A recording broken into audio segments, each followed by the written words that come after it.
He taught me things that have not been taught before.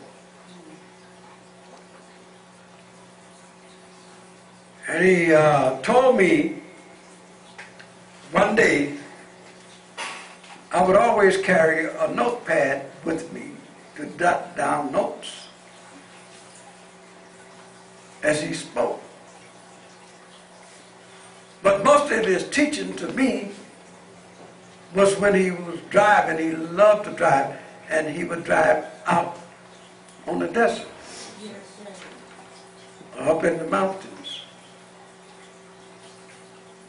And one day we were in the city driving around, and I was writing notes as he talked. And he said, "Brother, I want you to put that pad away and don't take any more notes, because some of the things that I tell you, I don't want it to get in the hands of the devil. And I don't want you to speak of it unless you hear me speak of it first." He says, "Some of the things that I tell you, it won't be ready for you to be speaking on until 10, 20, maybe 30 years.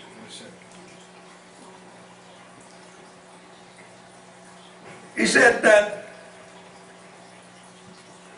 the reason I want you to close the book that you're writing in is because I couldn't write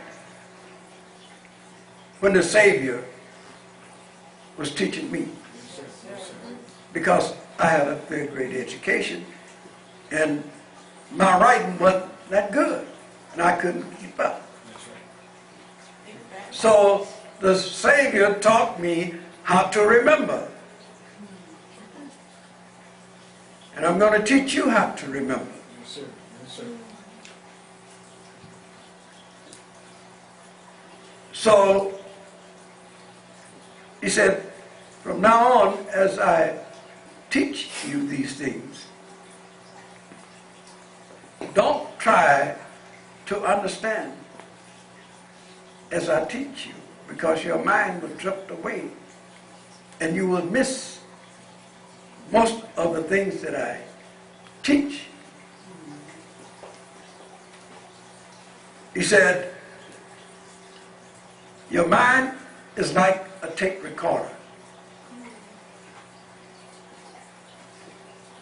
If you listen and don't try to interpret what I tell you as I speak, it will all come back to you later. All you have to do is, like a tape recorder, play it back. You can take your mind and go back and play whatever you want to of what I tell you." And he said that we're going to drive outside of the city because the devil tuned in on my car.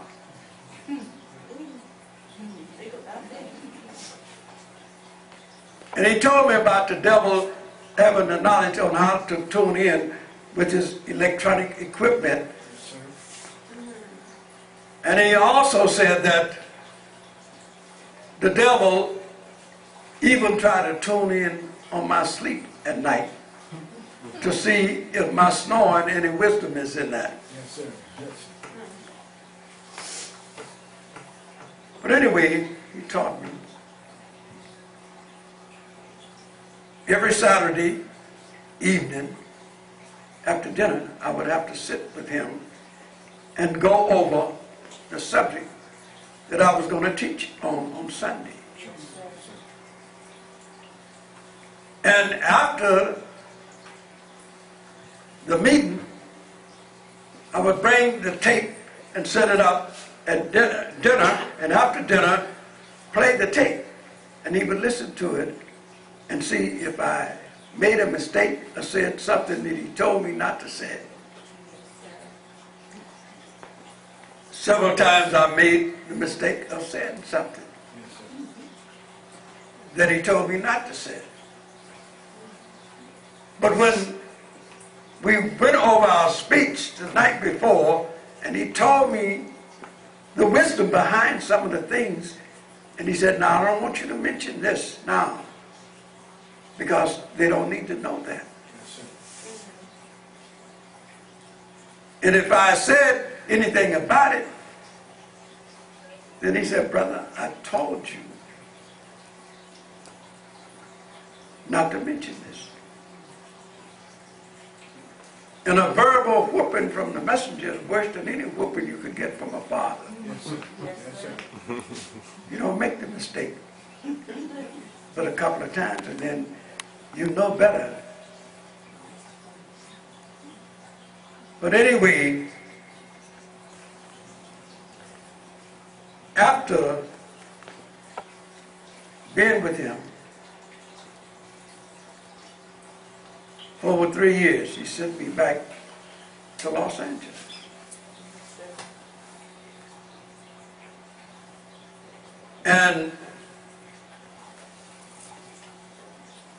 But I want to bring this in. The messenger was in Phoenix because of his health. He had a severe case of bronchitis. And it was very, very threatening. And he wanted to get away where he wouldn't have to be bothered by others or people continuing to come in to see him.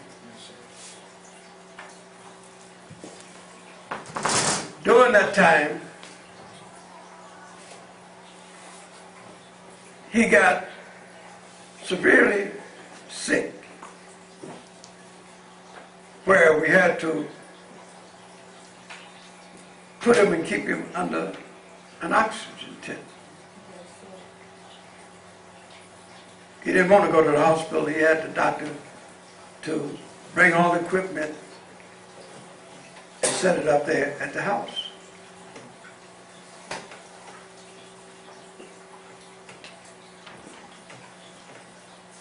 Many people think that Messenger was never sick or anything. But we would sit there, Sister Clara Muhammad and myself, night in and night out, with him. And his breathing became such that we would sit there hoping that he'd make another breath. Many of you never know how a person breathes when they're on the verge of death. It's a long breath, and then in between, there's nothing. And then you listen for the next breath. And I would be sitting there beside Sister Clara Muhammad and look at her, and tears would be running down her eyes. And then tears would be running down my eyes. So one night, when we thought it was going to be over from the messenger, he pulled the oxygen mask off his face. He said, "What are y'all crying for? I'm not dead yet. Wait till I die."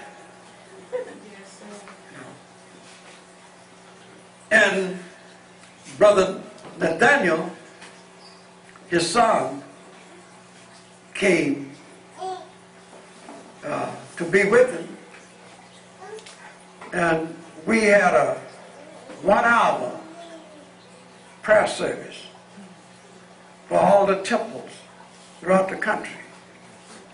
We sent word to all of them that we were going to have a prayer for 1 hour. And We did. I would pray for a while. Brother Nathaniel would pray. And we went back and forth for an hour. And then he told me, the messenger told me one day, he said, a few days after that he felt much better, that the prayer service helped. And he said, now, I want you to go to the airport and pick up a doctor that is coming in from Miami. And he's going to be with me for 7 days, and I don't want anybody to bother us. So I went to the airport and I picked him up. Brought him to the house. And for 7 days they were there. And on the 7th day he called me and said, come on in, brother, I want you to take the doctor back to the airport.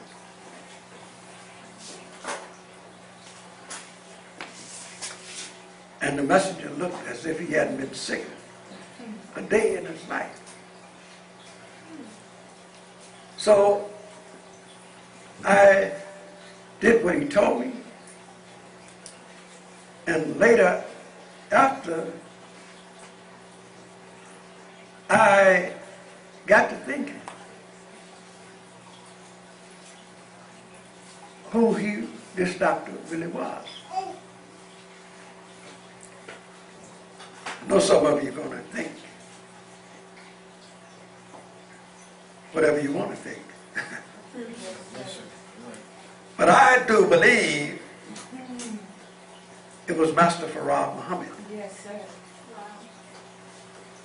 I didn't think it at that time because he told me a doctor was coming. Yes, sir. And I never could put the two, but he looked just like Master Farad Muhammad. Yes. But he looked heavier. His face was full of, and he looked like he was weight a little bit more than the picture you see of him. But Sister Clara Muhammad used to tell me that he calls every now and then, and she know his voice as soon as she pick up the phone. And she would take it straight to the messenger. So people don't understand the strong relationship the messenger had with Allah. The relationship I had with the messenger. And I'm telling you this because I want you to know that I'm not an up-jump lady. Yes, sir. Yes, sir. And the messenger didn't teach me to be a leader. He taught me from the beginning to be a leader. When he made me a minister, he made me a leader. Yes, sir. Yes, sir. When he made me the Western Regional Representative over 14 states, he made me a leader. Yes, sir. Yes, sir. When he made me his national representative, he made me a leader. Yes, sir. Praise the Lord. I'm not asking anybody to accept me as a leader because you can't make me no leader. True, true. The Honorable Elijah Muhammad had already made me what I am. Yes, Yes, sir. sir. And I can't be nothing else but what he made me. That's true. That's right. Praise the Lord. So you could argue out there about what I've done. The Honorable Elijah Muhammad made it plain that I was his national representative. Yes, sir. And that he would pray to Allah that he would bless me, that I was spreading the truth throughout the country. Yes, sir. That's true. Yes, sir. And you have it on record on the letter that is out there on the internet.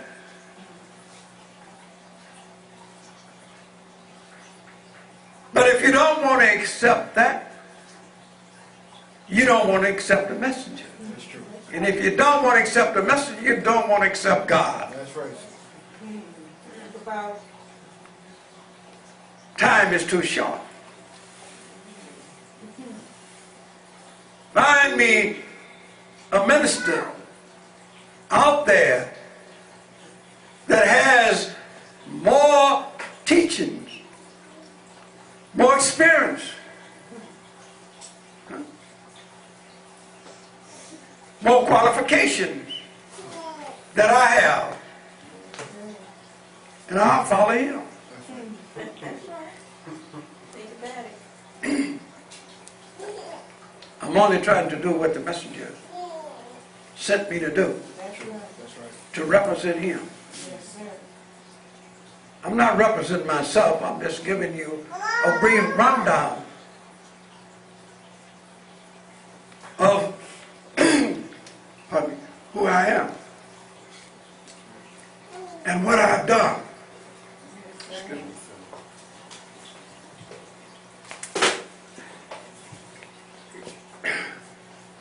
Get a smell of life. Yes, sir. Take your time.